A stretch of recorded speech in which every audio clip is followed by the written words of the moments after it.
Yesterday, we got the annual report on global threats.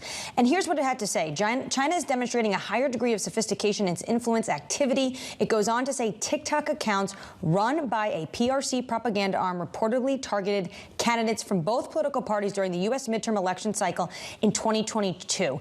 If they know this, and you also had Christopher Wray on the Hill yesterday talking about the national security concerns, how can any politician vote against this? Well, that's what I've always said, that in politics, when you're explaining you're losing, the vote last week in the Energy and Commerce Committee in the House was 50-0. So no one wants to vote against it. But as soon as that bill passed, the top Democrat on that committee, he's in the minority, came out and outlined a number of those concerns.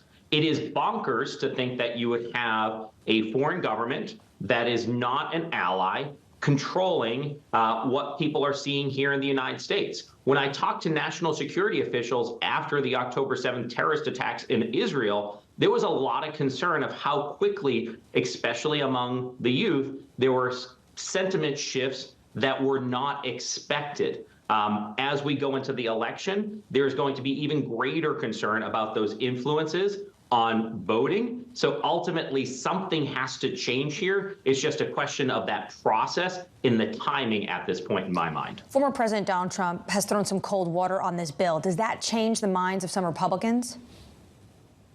In a little bit, yes, but that's why the FBI director, the Office of the National Director of Intelligence is going to be up on the Hill today to discuss with the members of the House why they think this is a national security imperative. I do think it is part of the reason why you saw some members of the Senate come out and say, we are not willing to just adopt the House version. First and foremost, the Senate almost never takes what the House does and just signs it into law. But what you need to do in the Senate, if you were to take the House bill, is unanimous consent. So it denies the ability of unanimous consent. It is actually a gift to Democrats who want to make some of these changes that Republicans are not going to be able to blame them. There'll be at least one or two Republican senators who is blocking this bill, giving the opportunity for the Senate to do their work. And the question is, can what the Senate produce and what the House produce get reconciled and make it to Joe Biden's desk? Will we see an actual impact